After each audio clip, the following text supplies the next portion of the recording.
Zapad 2025 já está em andamento. Rússia e Bielorrússia realizam seus exercícios militares estratégicos, enquanto do outro lado, a OTAN reage quase entrando em fúria. A Polônia mobiliza 40 mil soldados, fecha seu espaço aéreo e fala sobre um suposto perigo de drones, como se fosse quase uma invasão iminente. A Romênia decola caças F-16, França e Alemanha lançam campanhas no TikTok pedindo literalmente sangue jovem. Mas a pergunta-chave é: o que está por trás de toda essa histeria coletiva? E por que a OTAN age como se o fim já estivesse próximo? Enquanto Moscou insiste que esses exercícios são unicamente de caráter defensivo. Começamos, como de costume, pelo começo, ou seja, partimos da história dos exercícios. Zapad, em russo, significa Ocidente. E são exercícios militares extremamente estratégicos que a Federação Russa realiza a cada 4 anos, alternando com outros em outras regiões, a saber Vostok, ou seja, no leste, Center, no centro, e Kafkas, respectivamente, no Cáucaso. A primeira grande edição desses exercícios, Zapad, foi realizada no ano de 2009, logo após a Guerra da Geórgia. A segunda, em 2013, foi uma espécie de demonstração de força diante da OTAN. A terceira, em 2017. Alarmou a União Europeia e praticamente toda a Aliança Atlântica Norte, demonstrando um grande deslocamento de tropas. A quarta, segundo estimativas de diferentes fontes ocidentais, contou com até 200 mil soldados mobilizados. Ou seja, os exercícios em questão coincidem com momentos de muita tensão e servem não só para treinar em termos militares, mas também para enviar, e talvez principalmente, para enviar mensagens políticas. Agora estamos justamente em um desses momentos. Mas, além disso, o que é que tanto preocupa o Ocidente? Porque é absolutamente óbvio que algo está preocupando demais a OTAN. Porque a resposta que ela deu a esses exercícios, em princípio defensivos, realizados pela Federação da Rússia, que logo vamos analisar em detalhes, foi absolutamente desproporcional. Também vamos analisar a resposta, mas antes, um dado curioso. Supõe-se que os exercícios ZAPAT são realizados, como já vimos, a cada 4 anos. No entanto, em 2022, quando em princípio não era para acontecer, houve um caso fora do ciclo normal. Aqueles exercícios foram chamados ZACBRUSNERISHIMASH, ou seja, em tradução do russo, Resolução Aliada, e aconteceram na Bielorrússia entre os dias 10 e 20 de fevereiro de 2022. Sim, justo. 4 dias depois, ou seja, em 24 de fevereiro, começou a Operação Militar Especial da Rússia na Ucrânia. E essas tropas que já estavam treinando no território da Bielorrússia justamente entraram por lá. Talvez esse pequeno detalhe explique por que agora tantos, especialmente no Ocidente, veem esses exercícios ZAPAT como algo mais do que um simples treinamento militar. Quanto a esta edição, em particular a de 2025, próximos objetivos: coordenar comandos e tropas, repelir uma agressão contra o Estado da União, restabelecer a integridade territorial e derrotar um adversário simulado. Ela se divide em 2 fases principais: a de responder defensivamente e a de lançar um contra-ataque com forças de coalizão. E os cenários que abrange são Bielorrússia, Rússia, o Mar Báltico e o Mar de Barents.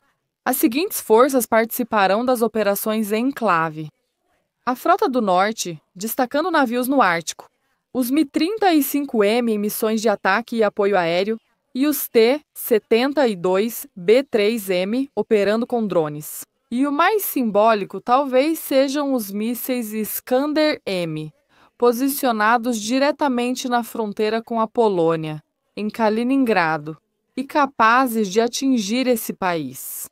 Assim como os países bálticos, em questão de apenas alguns minutos. Em resposta a ameaçar tamanho poderio militar, por mais que se declarasse 1001 vezes que era apenas em termos defensivos, a OTAN não podia ficar de braços cruzados. Então lançou sua operação. Resposta Sentinela do Leste.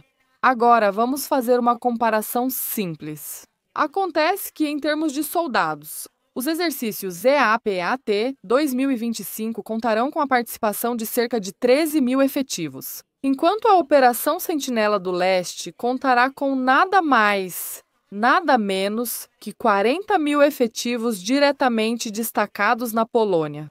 E isso, claro, sem mencionar radares, defesa aérea e outros meios militares. Vamos lá, qualquer um diria que alguém se borrou e precisa que troquem suas calças. Obrigado por assistir.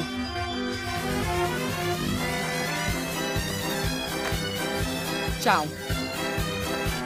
Vamos. Enquanto Rússia e Bielorrússia apresentam seus exercícios como puramente defensivos, a OTAN, no auge da histeria, está agindo como se a guerra já tivesse começado. E não sou eu quem diz isso. Quem diz isso é o próprio secretário-geral da Aliança Atlântica Norte, insistindo que não existe um flanco oriental. Um míssil russo pode chegar a Madrid ou Londres apenas 5 ou 10 minutos depois de Tallinn ou Vilnius. A ameaça dos russos está aumentando a cada dia. Não sejam ingênuos. Isso também pode envolver um dia Luxemburgo, meu país, as Nações Unidas. Achamos que estamos longe da Rússia, mas na verdade estamos muito perto. E a tecnologia de mísseis russos, por exemplo, a diferença agora entre a Lituânia na fronteira e Luxemburgo, Haia ou Madrid, é de 5 a 10 minutos. Esse é o tempo que esse míssil precisa para alcançar essas partes da Europa. Então, todos nós estamos na linha direta dos russos, todos nós estamos na fronteira. Agora, já em Londres ou em Tallinn, não há mais diferença. Em outras palavras, a OTAN transforma a Zapad em um problema de toda a Europa e principalmente de toda a União Europeia, e tenta usá-lo para justificar sua escalada constante. Mas é aqui que vem a melhor parte, que são as reações dos membros, em especial da Polônia. Sem dúvida, aqui foi a mais nervosa. É que, além do deslocamento de 40 mil soldados e do fechamento parcial do seu espaço aéreo, inclusive fechando alguns aeroportos, como por exemplo o de Lublin, sob o pretexto de uma suposta ameaça de drones que naquele momento, quando supostamente tinham sido detectados, na verdade, pelo que parece, estavam atacando mais ou menos o centro da Ucrânia. O que, claro, não impediu Varsóvia de continuar alimentando essa histeria midiática constante. Para, claro, se mostrar por um lado como baluarte da defesa europeia e, por outro, continuar pedindo mais e mais fundos para sua, digamos, militarização. É verdade que o posicionamento dos Iskander em Kaliningrado não ajuda muito a acalmar os nervos dos poloneses.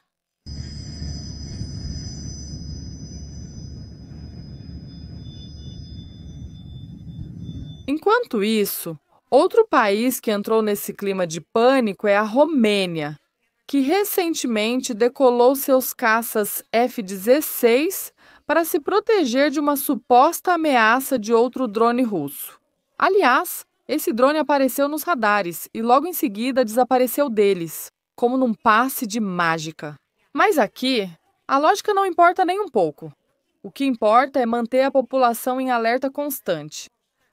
Nesse sentido, quem ganha o prêmio de mais nervoso do ano, sem dúvida, está no centro da Europa, pelo menos no antigo centro econômico. Estamos falando da França e Alemanha, mas a histeria não se mede apenas em alertas aéreos, mas e principalmente no número de militares recrutados. Nesse sentido, enquanto na Polônia relatam que em 2025 conseguiram cerca de 20 mil voluntários que se apresentaram na França e na Alemanha. Eles decidiram não ficar para trás, lançando campanhas nas redes sociais voltadas principalmente para os jovens. Sim, de fato, para a geração Z com vídeos no TikTok. Alguns deles, no caso francês, sob o lema Precisamos de Sangue Jovem. Ou seja, parece que já não estamos mais falando de uma simples reação, mas sim da preparação definitiva de toda uma geração para uma guerra longa. A histeria ocidental, diante disso, paradoxalmente favorece Moscou. Pois lembro a vocês que o objetivo principal da Operação Militar Especial não é atacar, muito menos, a União Europeia. Por mais que a mídia ocidental tente fazer parecer isso para justificar a constante escalada de tensão por parte da OTAN, o objetivo é liberar tanto Donbás quanto as regiões de Kherson e Zaporozhye. Nesse sentido, quanto mais armas vão para a Polônia, menos vão para a Ucrânia, beneficiando a Rússia no cumprimento de seus objetivos. Além disso, isso acontece em pleno degelo entre os Estados Unidos e Belarus, com enviados especiais de Donald Trump sendo recebidos por Alexander Lukashenko. O que poderia levar a que, em determinado momento, Washington simplesmente decidisse olhar para o outro lado, deixando-os desamparados. Como tantas vezes na história já fez com seus supostos parceiros e amigos da União Europeia. Enquanto Moscou joga com a psicologia, a OTAN gasta milhões, sem lógica aparente. E quando digo sem lógica aparente, quero me referir ao desfecho de toda essa história. E pode ser que o episódio mais absurdo. Vocês ainda se lembram daquele enorme pânico que aconteceu na Polônia por causa de alguns drones russos que violaram o espaço aéreo do país? Pois bem, o jornal alemão Bild informa que, para derrubar os drones em questão, a Polônia enviou, entre outros, caças F-35 com mísseis E-9 Sidewind, com um preço de cerca de 400 mil euros por míssil, enquanto os drones russos custam entre 2 mil e 5 mil euros cada unidade. O resultado foi ainda mais apoteótico. De todos os drones, parece que conseguiram derrubar uns 3, alcançando uma eficácia sem igual de mais ou menos 12%. E até oficiais da OTAN reconheceram que derrubar drones com caças é uma tarefa militar absolutamente absurda. A prova definitiva do desequilíbrio? Gastar milhões em armamento de elite para enfrentar ameaças baratas e imprevisíveis. DAPAD 2025 mostra, portanto, duas narrativas radicalmente opostas. Por um lado, Rússia e Bielorrússia realizam seus exercícios, que, insistem, são unicamente defensivos. Por outro, a OTAN responde como se a invasão da Europa já fosse absolutamente iminente pela OTAN. Calma estratégica russa diante da absoluta histeria ocidental. E a pergunta-chave é: se realmente estamos apenas diante de exercícios militares e a respectiva resposta a eles, ou, na verdade, diante de um ensaio geral? De uma nova fase que poderia mudar para sempre tanto a Europa quanto o mundo em geral.